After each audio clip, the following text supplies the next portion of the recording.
السلام عليكم ورحمة الله وبركاته حبايبي أبطال سنة رابعة ابتدائي. النهاردة إن شاء الله جايين ناخد الدرس السادس والسابع اللي هو مقارنة وترتيب الأعداد الكبيرة.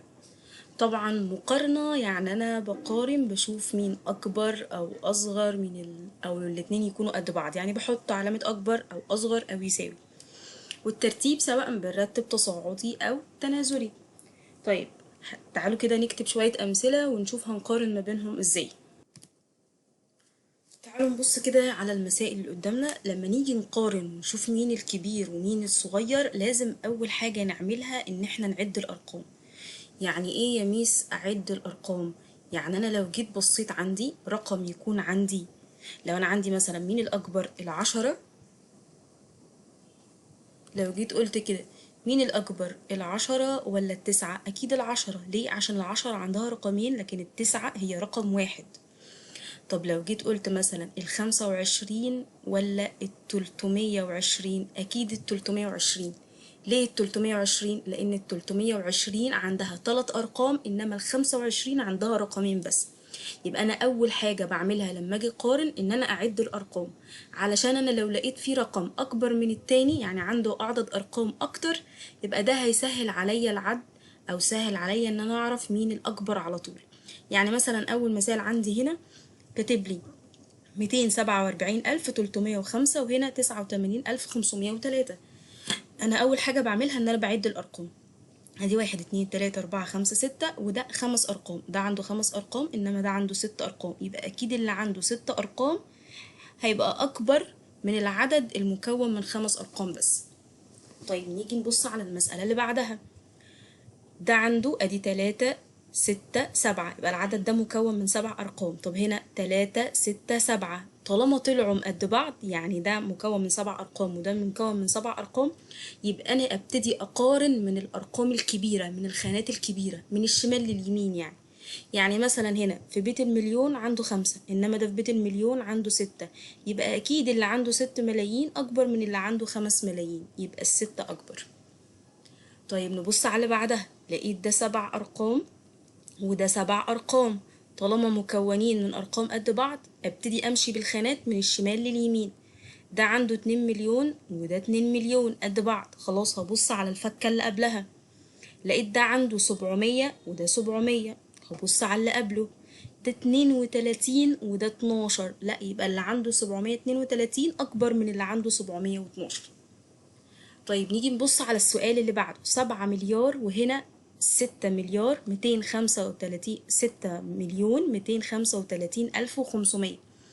في ناس هنا ممكن تتلخبط وتقول ايه ده 7 مليار ده 6 مليار يبقى ال7 مليار أكبر من غير حاجة. لا، احنا لازم الأول نشوف ده عنده كام رقم وده عنده كام رقم. لو أنا جيت بصيت هنا 7 مليار طالما دي مكتوبة بصورة قياسية ودي صورة لفظية، الأحسن إن أنا أخليهم هما الاتنين بالصورة القياسية. طب اخليها بالصورة القياسية ازاي؟ هكتب ال7 واحنا اتفقنا ان المليار فيه كام صفر؟ 9 أصفار، فحط قدامه 9 أصفار. تعالوا نبص بقى كده. يبقى العدد ده بقى مكون من 10 أرقام.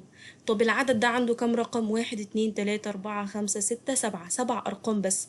يبقى وانا مغمضة عيني اللي عنده 10 أرقام أكبر من اللي عنده 7 أرقام. طيب نيجي على اللي بعدها. برضو لقيت دي صورة لفظية ودي صورة قياسية، يبقى الأحسن إن أنا أحطها في صورة قياسية الأول. طالما قال لي 13 مليون يبقى أنا هفتح بيت الوحدة، بيت الألوف، بيت الملايين. 13 مليون يبقى في بيت المليون في 13. 640 ألفا يبقى بيت الألوف في 640. 435. ده عنده كام رقم كده؟ 8 أرقام. طب وده عنده كام رقم؟ برضو 8 أرقام، يبقى هبتدي أمشي بالخانات من الشمال لليمين. 13 مليون وهنا برضو 13 مليون. هنا 982 ألف إنما هنا 640 ألف، يبقى أكيد اللي عنده 900 ألف أكتر من اللي عنده 600 ألف، يبقى ده الأكبر. طيب نيجي بعدها بيقول لي 700 10 ولا 70 100؟ لا، ما أنا مش هعرف أقارن كده، أنا لازم أشوفهم بالأرقام كام. احنا اتفقنا ان اللي لازق فيه ده بيديه. يعني ايه بيديه؟ يعني انا عشان اخليها بالارقام هنزل ال700 والعشرة دي لازقة فيها، فهلزق الصفر بتاع العشرة جنبها، بقت 7000. طب هنا 70 100 برضو دي لازقة فيها هتديها، يبقى هنزل ال70 وكلمة 100 هتمشي والزق مكانها ايه؟ صفرين، يبقى دي بقت كام كمان؟ 7000. يبقى دي بقت 7000 ودي 7000، يبقى طبعا الاتنين قد بعض، يبقى هقول ايه؟ يساوي. طيب تعالوا نكمل كام سؤال كمان. تعالوا نبص كده على برضو السؤالين دول. بيقول لي 8 ملايين ولا 800 ألف. طبعا انا في ناس بمجرد النظر هتقولي طبعا ال8 مليون يا ميس، بس احنا برضو لازم نتأكد ان احنا نحطها في صورة قياسية علشان نتأكد ان احنا صح. ادي 8 واحنا اتفقنا ان المليون كام صفر؟ 6 صفار. خلي بالكوا يا حلوين، المليون 6 صفار، لكن هو 7 ارقام. المليون 6 صفار 7 ارقام اهو. يبقى 8 مليون. طب نيجي هنا 800 ألف، يبقى دي 800 والألف يعني جنبها كام صفر؟ 3 صفار بس. لو جيت عديت الأرقام كده هلاقي 1 2 3 4 5 6 7، دول 7 أرقام، إنما ده 1 2 3 4 5 6، 6 أرقام بس. يبقى أكيد العدد المكون من 7 أرقام أكبر من العدد المكون من 6 أرقام بس. طيب نيجي هنا لقينا ده صورة قياسية إنما ده صيغة ممتدة، لا يبقى أنا محتاجة أركب العدد الأول أحطه في الصورة القياسية وبعد كده أقارن. أول حاجة 7 يبقى دي في خانة الآحاد، أدي الآحاد فيها 7. 90 يبقى دي في خانة العشرات. بعد كده لقيت مكتوب 60,000، إيه ده؟ لأ أنا ماشية آحاد عشرات، المفروض يبقى فيه مئات، مفيش مئات أحط مكانها صفر. طب آحاد الألوف مفيش، لأن الآحاد الألوف فيها 3 أصفار بس، يبقى هنا كمان مفيش آحاد ألوف. طب هنا 60,000 يبقى دي عشرات الألوف، يبقى هحط 6. 400,000 يبقى دي مئات الألوف، ادي 4. بعد كده لقيت 6 وقدامها 6 أصفار، طالما 6 أصفار يبقى دي خانة المليون، أحاد الملايين، يبقى دي 6. بعد كده 20 مليون يبقى خانة عشرات الملايين.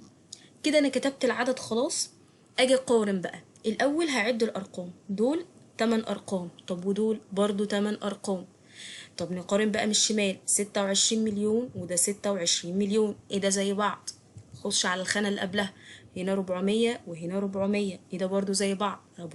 هبص على اللي قبلها، ده 60 وده 50، لا يبقى ال460 ألف ده أكبر من ال450 ألف.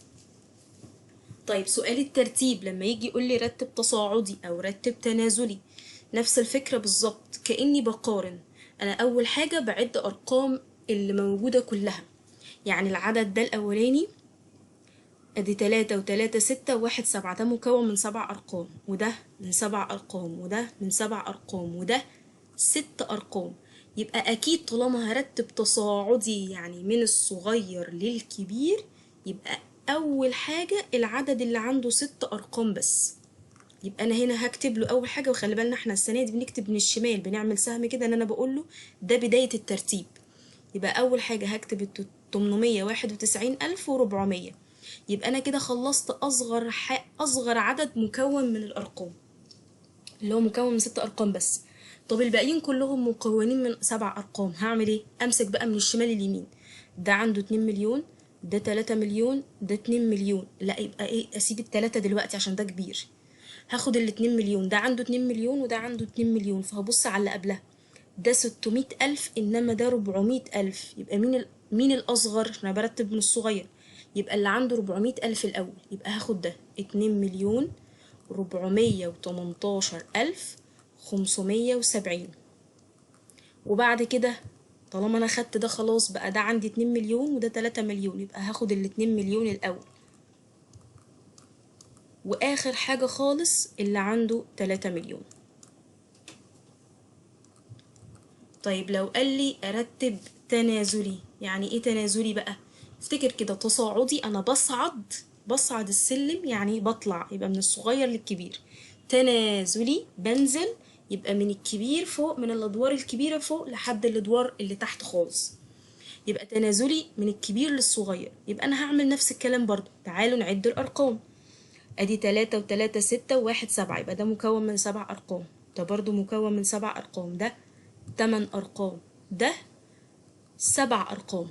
يبقى أنا لما أجي أخد أكبر واحد، يبقى هاخد أول واحد المكون من 8 أرقام، وعلى فكرة احنا ممكن لما نيجي نرتب احط له تحتها كده واحد، ان ده اول واحد في الترتيب عندي بدل ما اكتب الارقام كلها. طيب تاني واحد هبص بقى، طالما ده عنده 7 ارقام وده 7 ارقام وده 7 ارقام، هبتدي ابص من الشمال لليمين. ده 4 مليون، ده 9 مليون، ده 4 مليون، يبقى طبعا هاخد مين الاول؟ ال9 مليون، يبقى انا هاخد ده، يبقى ده رقم 2. طب ده 4 مليون وده 4 مليون قد بعض، هبص على البيت اللي قبله. البيت اللي قبله ده فيه 325 مليون، ده 321 مليون، يبقى أكيد مين الأكبر؟ اللي عنده 325 مش 321 بس، يبقى ده ترتيبه التالت، وطبعا ده هيبقى آخر واحد ترتيبه الرابع. الدرس ده من اسهل الدروس اللي عندنا جدا، سهل قوي، درس مقارنة وترتيب الاعداد. اهم حاجة فيه ان انا لو بقارن ما بين نوعين مختلفين من الصيغ، يعني واحدة صيغة لفظية والتانية صيغة قياسية، احاول ان انا اخلي كل الارقام او اللي عندي كلهم موجودين بالصيغة القياسية عشان اعرف اقارن ما بينهم. يا رب تكونوا فهمتوا درسنا النهاردة، وان شاء الله باذن الله المره الجايه نعمل زي اختبار، نحل اختبار على كل اللي احنا اخدناه لحد دلوقتي.